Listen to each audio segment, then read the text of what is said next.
పెద్దపల్లి జిల్లాలో సీఎం రేవంత్ రెడ్డి పాల్గొన్న యువ వికాస్ బహిరంగ సభ వెలవెలబోయింది. రంగంపల్లి వద్ద నిర్వహించిన సభకు కాంగ్రెస్ శ్రేణులు మహిళలను పెద్ద ఎత్తున తరలించారు. రేవంత్ రెడ్డి సాయంత్రం 4:40 సభా స్థలానికి చేరుకున్నారు. సీఎం తాము చేస్తున్న అభివృద్ధి గురించి సీఎం చెప్తుండగానే మహిళలు ఒక్కొక్కరుగా అక్కడి నుంచి తిరుగుముఖం పట్టారు. గమనించిన పోలీసులు వారిని కూర్చోబెట్టే ప్రయత్నం చేసినా వినిపించుకోలేదు. దీంతో సీఎం రేవంత్ రెడ్డి ప్రసంగం పూర్తి కాకముందే సగం కుర్చీలు ఖాళీగా కనిపించాయి.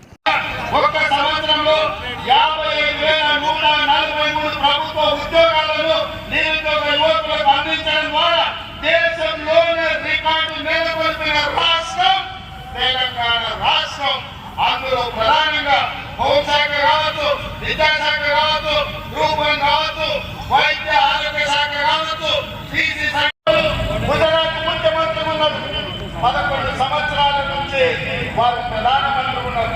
25 సంవత్సరాల గుజరాత్ రాష్ట్రంలో ఏ ఒక్క సంవత్సరమైనా మొదటి సంవత్సరం